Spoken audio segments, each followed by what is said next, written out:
Welcome to Uplifting Humans, where we honor, empower, educate, and inspire the listener. I'm Cylindrin Buller, your host. Our guest today is Matilda Tavanian, born in Tehran, Iran, which makes her Armenian Iranian. She then moved to Los Angeles, where she completed high school. She studied law in New York and currently lives in Paris, France. Owner of a digital company, she loves the company of humans more than anything else. Her passion is to learn and grow with them. And that is why her podcast is called Coffee with Matilda, Journey to Self. Welcome, Matilda. Thank you very much. Thank you for this nice introduction. You're very, very welcome. Now, Matilda, can you tell us now? I know you've traveled to many corners of the planet. What is going on in Paris at this time? Why did you end up in Paris? Well, I end up in Paris for, I think, personal reasons. Career-wise, I don't think it's the right move, but Ah, I met someone, so he's Parisian, so I'm here to experience life with him and okay. hopefully make him my husband. Lovely. I love it. A girl on a mission here. Yay. Well, it's a beautiful, beautiful city. I've been there a number of times. I could see why you would want to be there. Are you in so you're in Paris, right? Yes. Yeah, I've traveled to the north and to the south, and I loved it. Each one offers such a beautiful place to be, depending on, if you like the Mediterranean or if you prefer the slopes, I guess. Yeah. I understand you love meeting humans and you love learning about them. What actually fascinated you about others so much? Was that something from childhood, or is it just something that you eventually grew into? Um, I'm an only child, Mm, and it's kind of, I mean, I think I've heard as an only child, you usually become either loner mm-hmm. or very social. In my case, I'm the social type. Nice. I just love humans. I feel like the way that you read a book and it's very fascinating and you learn a lot and like different doors open. Um, you experience the author's mind and Mm, you travel with him.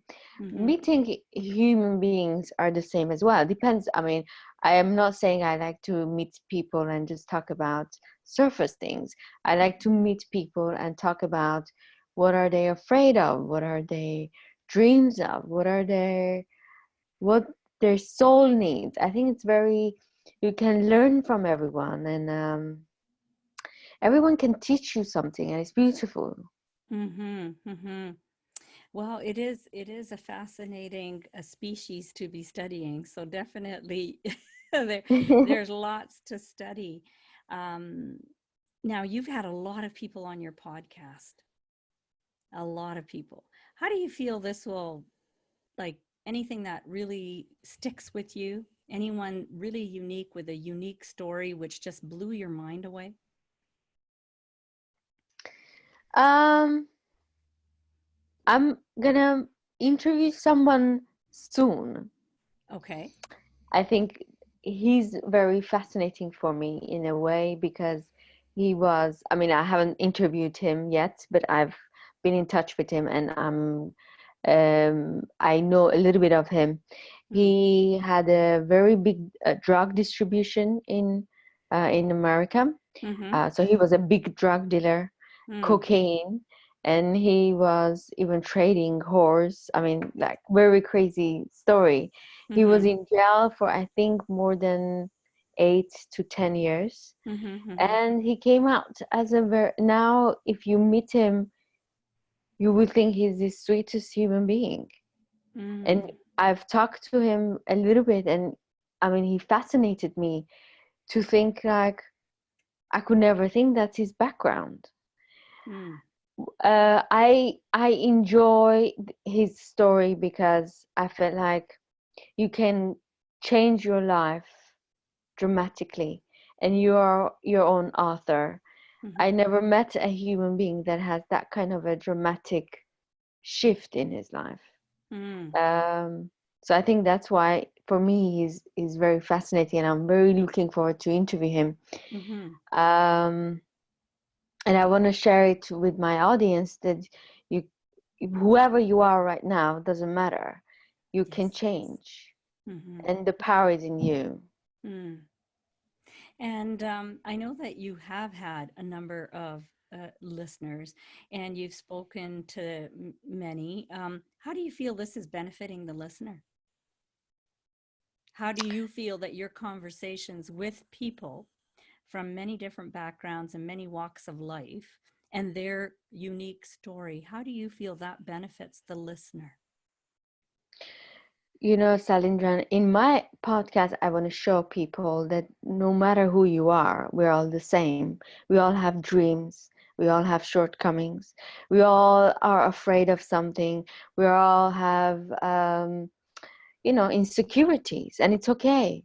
And at the end of the day, we're all one. We're all connected. And if we can inspire each other, if we can share each other's stories and uplift each other, I think that's what our mission is in life. I don't think there's more than that in the world, to feel connected and help each other, and you know and empower each other and enjoy each other's victory.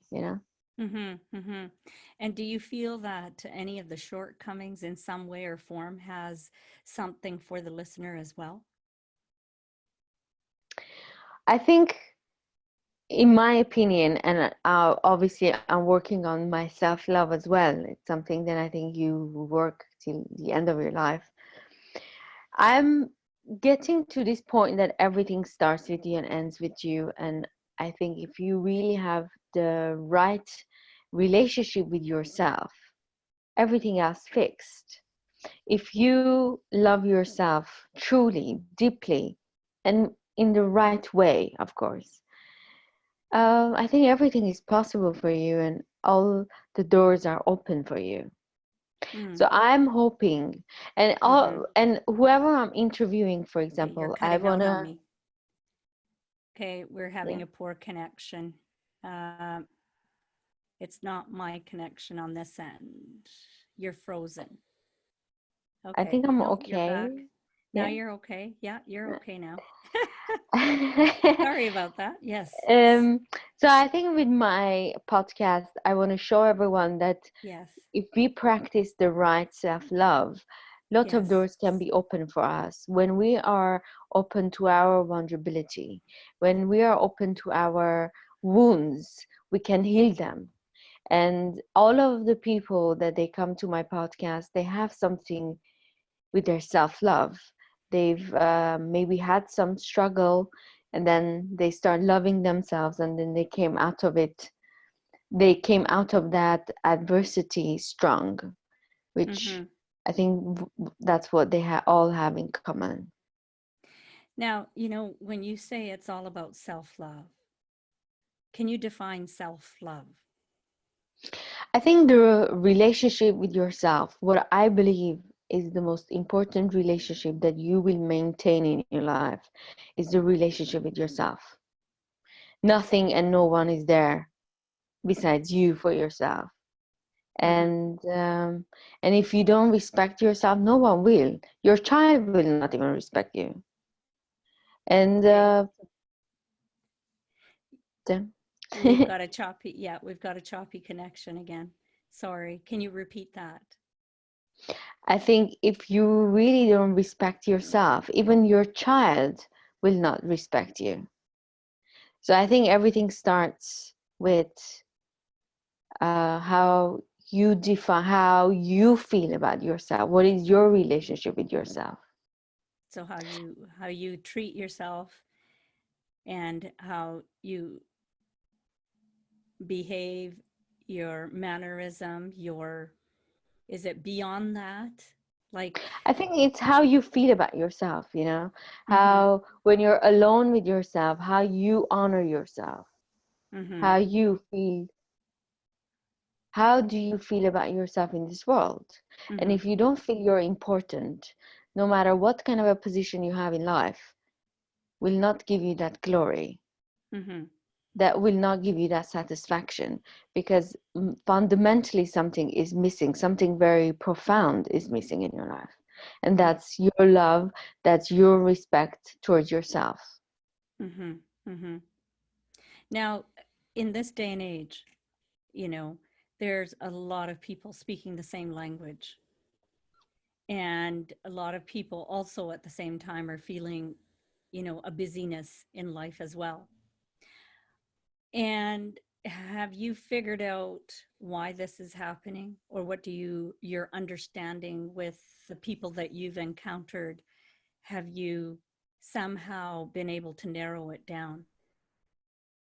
What is happening and why at this time? Why everyone cares about like self-love kind of a thing. Yeah. No, everyone is feeling okay. All of a sudden, I don't know. I look at myself. I couldn't have this conversation maybe 15 or 20 years ago. I couldn't have. Mhm. I was limited to the number of people that had titles and positions, that had climbed the corporate ladders uh, of life, and I would not be able to have that conversation with them. Now, for some reason, I'm able to have that conversation. And I'm sure that in your fascination with the human being, you might have noticed some changes as well. And if so, what do you think is the common thread between all of them? Yes, I understand that it's self-love and self-respect. But is there something beyond that? Something beyond that that is happening that you have heard or have explored?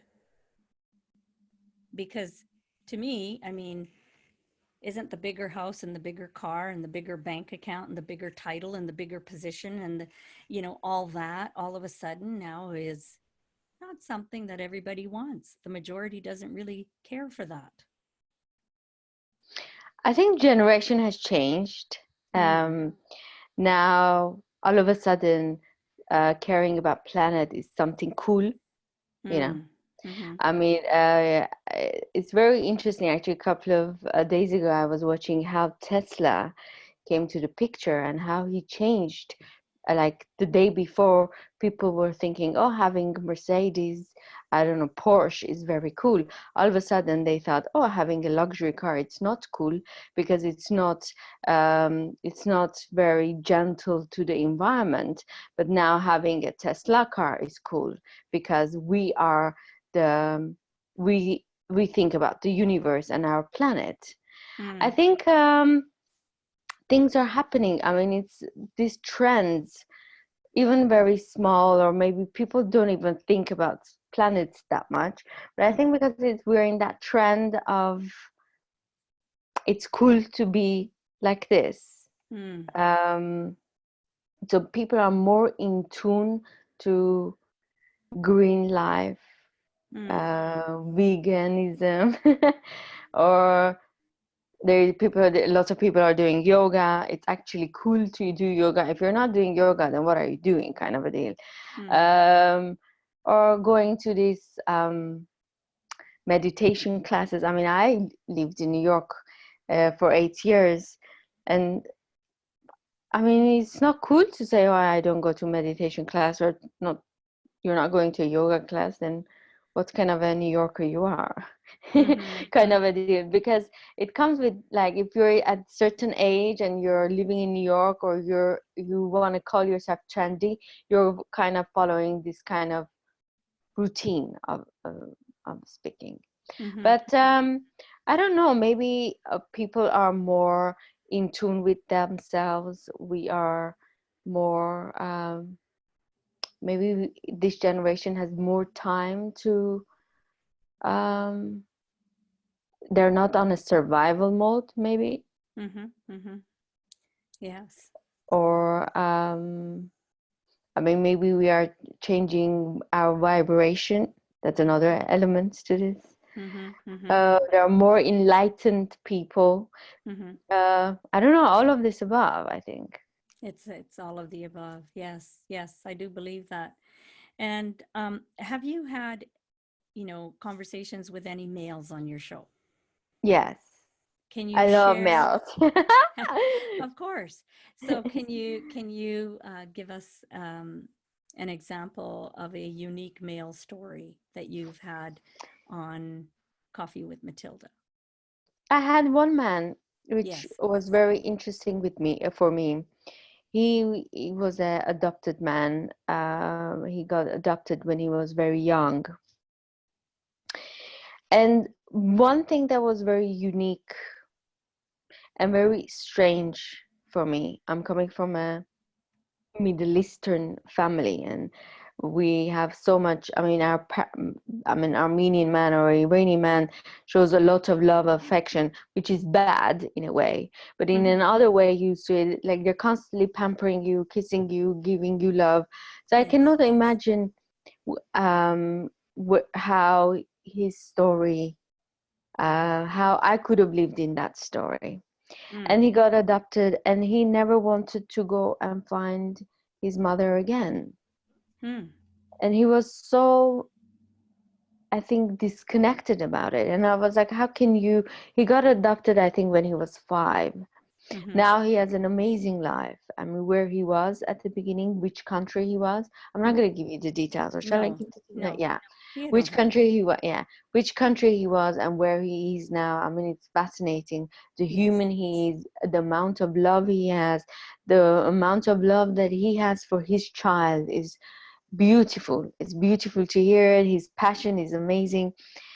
But one thing was kind of bothering me in a way that a couple of days I was keep thinking about him, Yes. that he has certain issues. I mean, we all have, and all of these issues we have is mostly from our childhood. Yes. And how can he doesn't want to go back to his childhood and resolve certain abandonment issues, certain, Hmm. um I mean, just meeting the mom and Yes. asking.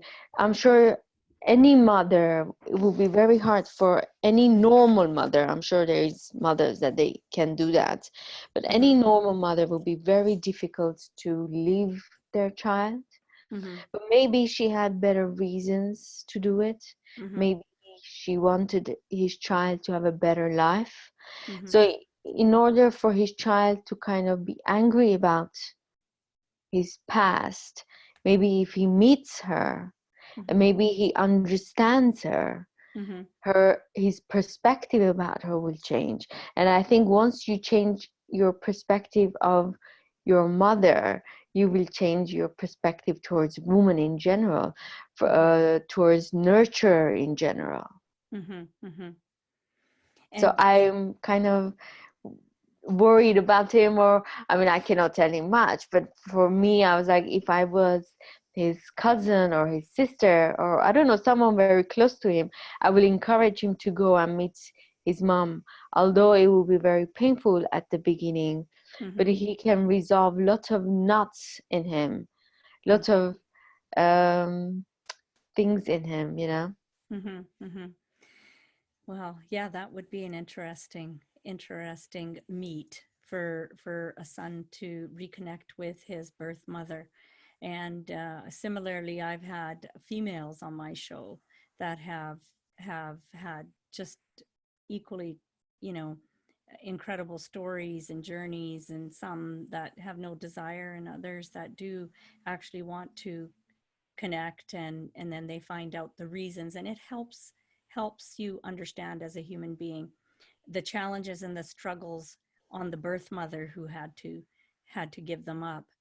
Now you are an only child, like you said, Yeah. and of course, and that's a very unique experience, being an only child, because you are everything that those parents would have wanted. How did you feel growing up as an only child? Um, it's very interesting. I'm always happy to be an only child, and people ask me, "Oh, wouldn't you love to have a brother or sister?"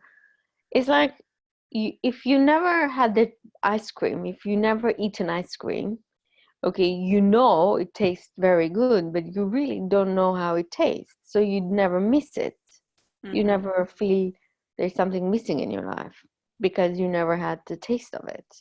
So I'm sure it's nice to have one, Yes. but well, I never had one, so I don't know what I'm missing actually. Mm-hmm. But I never felt like, oh, I would wish to have a brother sister or anything, because I was just very happy with who I am. And I have a lot of friends. I'm a very social person, so I never feel lonely. And I love my aloneness with myself. I really love that.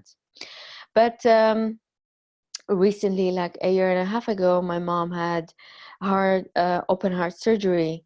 Mm-hmm. And that moment was very tough because, okay, I was talking with my aunt, uncle, or my dad, or her close friends, Mm-hmm. but nobody had the pain that I had. Mm-hmm. Nobody was feeling what I was feeling for her. And when she was in behind the surgery doors, I was just saying, that's my heart there. My father can marry someone else. I mean, okay, it's a wife. You can find another wife. Yes. The best friends, obviously, they're gonna miss her, but they're gonna find it. They have other friends. But that's my mom. That's my heart in that surgery room. Mm-hmm. And Mm-hmm. I would have wanted to have a brother or sister to share that difficult moment with them. Mm-hmm. And I'm sure by years going by, I will have difficult times experiencing certain elements with my parents, Mm-hmm. health wise. Mm-hmm. I mean, that's only logic. And I think that's when you would really want someone next to you that can feel, or that has the same love towards that person that you Mm-hmm. have. Mm. It's very, very interesting. I know that I have had friends that have been only children, and what I found is that the children actually felt pressured, and and it's interesting because you didn't feel that at all. You're just this happy-go-lucky bundle of joy, which is beautiful, right? Well, I can feel the pressure, but I don't pay attention. Yes, yes. Obviously, I mean, for my mom, I know I'm her everything. I'm her sun, I'm her moon. And it's fascinating that you know that someone loves you so much and you're their everything. At the same time, it gives you a lot of pressure as well, because you're their dream. You're their yeah, if you don't function well, their whole life will go Mm, away, kind of a deal. mm, That's why whenever I remember when I was learning to drive, I was 18 and 19 in LA, and all my friends were kind of driving fast and stuff, and I was like, no, but my mom has one child. I cannot play with this. So I think throughout my life, there have been lots of times that maybe I didn't do certain things, or maybe I didn't go towards drugs. Yeah, I had friends that they were doing drugs and stuff, but for me it was like, um, no, but my mom, I have only has one child, and I cannot just give away my life. She's waiting for me. You know, so I don't know. so Maybe you felt responsibility to a I certain think degree. I think with only child comes responsibility. Yes, yes, I could sense that, Hmm. which is huge on your part as you're growing up, and your friends are probably doing all sorts of crazy and fun things at the time, and you're not taking part, and Hmm. that's also a sign of good upbringing. That's huge as well. Now you moved from LA to New York, Yes. and that was a huge shift as well because the lifestyles are so different on the East Coast versus the West Coast. Did you feel anything at that point? I left my parents when I was, I don't know, 17 and a half. 18. I was left 17 when I was leaving Iran to America, kind of leave the Yes. country. Yes. Um, it wasn't difficult that time, although I was an only child and I was very connected to my parents. But I was happy that no one is gonna tell me what to do. I'm my own boss. I was like very Yes. happy. Yes. And I never felt what my parents are going through, maybe because you're not mature to understand. Yes. So for me it was just fun. Mm-hmm. Mm-hmm. And then okay, of course afterwards, after a couple of months, you're like, okay, this fun is okay, it's fun, but it's not that fun that I thought. I miss my parents, I miss this, I miss them. But when I was living in LA, I lived with my grandma for 10 years and she gave me a beautiful life. She Mm-hmm. truly gave me a beautiful life. So when I was leaving LA, I was in my late 20s. I was 28, Mm-hmm. 27, 28. And that was, then I felt really pain. It was very painful for me to leave her So you had because, bonded yes, with her. Yes. well, she's the most amazing human I know. Mm-hmm. I have a beautiful connection with her. And she's a very special human for me. She's not only my grandma, she's the special human that I have a special connection with. Can you explain that a little bit further? I mean, my grandmother was Uh, special and I had a special bond with her. But I feel, yeah, you can give me I something feel, unique. yeah, Yeah, I you're feel everyone is blessed in something. Maybe someone has a beautiful body, maybe someone is beautiful, someone is very smart, have a high IQ, the other person has amazing parents, the other person has, I don't know, was born in a very rich family. I don't know, everyone has something very amazing and beautiful. In my life, my grandma is the amazing part. She doesn't have education, she has education till third grade, but she has a wisdom of life. When she talks, I'm like, oh my God, Rumi talks like this. And she doesn't even know who Rumi is. She says it in a more common way, obviously not complicated or like Rumi. Or I'm like, oh, Deepak Chopra talks about this. Or, I mean, lots of psychologists talk about it, but somehow she understands life. How? I don't know. She has this knowing that it's so amazing about her. And Salindran, she pampered me so much. She wouldn't even, I mean, imagine I went to college and university there in LA and I would have finals. She would like, oh no, I'm not going to allow you to have alarm clock. You should wake up with a beautiful voice. So she would take my alarm clock. She was like, oh, in 2 hours, I'll wake you up. And she would wake me up saying, oh, beautiful Matilda, wake up. The world is waiting for you. Open the windows, my angel, wake up. She oh, pampered you so much, but at the same time, she gave me wings to fly whenever I felt I'm ready. And after 10 years living with her, I felt like I'm ready for New York. And I love New York. mm-hmm. Mm-hmm. And then how was life so different in New York for you? Well, I had a shitty life at the beginning because in LA I have You've very frozen on comfortable me. life. Am I back? Okay, you're frozen. Oh no. Okay, it looks like okay. Fine. Let's just see. Half a second. You're good now. Go ahead. Okay. So, I was a student, in a student lifestyle, whereas Yes. in LA, I had a very comfortable lifestyle. I was Mm. living with my grandma, and there was always friends staying with me because we have a nice house and fun house.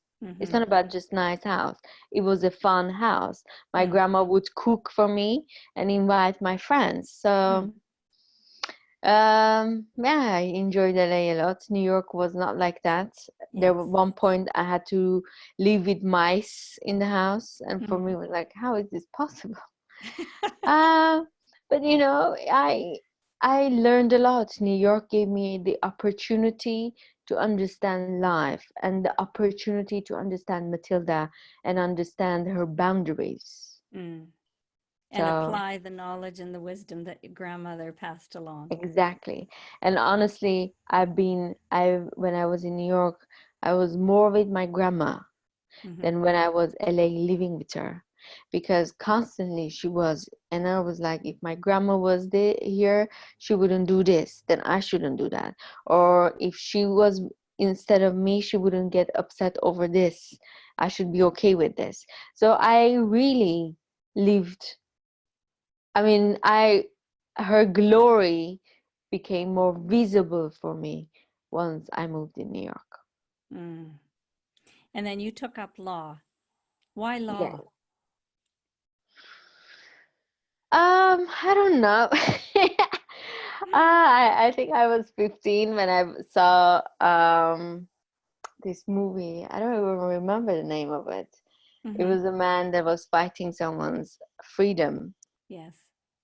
And I was like, oh, that's very nice. And that's beautiful. But then, when I went to law, I'm like, "No, I don't want to be a criminal lawyer. It's not even my personality." Um, but I think law gives you a very nice foundation about everything in America, business wise. I think it's a very good umbrella. You Mm-hmm. can do lots of things under this umbrella. Mm. And then you went Uh, into digital marketing or digital, you opened up your business, yeah, digital media. I've been so I worked in commodities as a Yes. lawyer, Yes. and I started, and everyone was saying, "Oh, you're very good in PR." I'm like, "Oh, maybe I should give this a try." And now I have a small PR firm, Mm. and actually, what I would love right now to create, to develop my company and maybe make help companies to become global, Yes. and yeah, I think in all the elements will be used. Law can be used as well. I think what a lawyer is good at is their critical thinking, is the way their brain thinks Mm-hmm. more than Mm-hmm. anything else. Mm-hmm. Mm-hmm. And so now you're in Paris and you're loving every second of it, and you're soon to start another chapter of your life. Isn't that beautiful? It's beautiful and scary at the same time, but I don't know, I jumped. Well, we'll see what's gonna happen. Yes. Um, this is very new for me because I really love my aloneness and my space as an only child. But I think with my age comes certain decision that you need to make. Mm. I chose to be in a partnership life, um, and see if it's gonna work out or not. But I think it's working. It's nice. He's a This, very nice man, so I'm happy. which is nice. And you need that because otherwise it would be very, very difficult being an only child, having your me time, and then all of a sudden you have someone else kicking around. Exactly. No, no, that's wonderful. Well, you know what? I mean, hats off to you. You've done so much, and I just want our listeners out there to hear Matilda's story and be inspired. Chase your dreams, live the life, travel the world, and nothing out there to stop you. Is there any last words, any sharing that you would like to do with the audience? It's very interesting that you said about travel and stuff. I really love New York. Mm, I really, it's a city that I have the most connection with. It's a city that makes me happy. I don't have best friends there, but the city is my best friend. mm, And I had days that I laughed a lot, cried a lot there. So it's very special for me. But I mhm, always thought about, oh my God, because the city is special, then I'm going to be in this city rest of my life. That's kind of scary. And I want people to really whoever is listening, to understand it's okay to leave the place that you really love. It's Mhm. okay to leave a city that your parents are, or your lovers are, or your Mhm. loved ones are, and your best friends are. Mhm. You shouldn't live in a place because it's comfortable. Mhm. Every city brings different side of you that you never maybe experienced, and you might fall in love with yourself more because you see this beautiful side. So I would say just go for it, although it's difficult to leave the known and go to unknown, but do it because you become more interesting for yourself. You become more your life becomes more adventurous for yourself. Well said. Well said. If someone wants to get a hold of you, Matilda, where can they find you? Well, my podcast is Coffee with Matilda Journey itself, and I have my Facebook. It's Matilda Tavanian. Mhm. And yeah, so I think these two will be good. Or yeah, I have the same name of podcast for my Instagram as well. That's wonderful. Well, thank you so, so much for joining us today here at Uplifting Humans. And we look forward to having you back and listen to more of your adventures because it inspires others. And I'm going to leave the audience today by sharing a quick little quote because, as Matilda said, it's all about self love. Love is deaf to words. You cannot say that you love someone, you must show your love. Be love, share love, and you will be loved. So Well, I'll leave that with you. So thank you for joining us here at Uplifting Humans, where we honor, empower, educate, and inspire the listener. I'm your host, Cylindrin Buller, and we look forward to you tuning in to Uplifting Humans. You can certainly go to our website at upliftinghumans.com. You can listen to us on Apple Podcasts as well as Spotify and a few other uh, points as well. Thank you again, and we look forward to meeting you soon.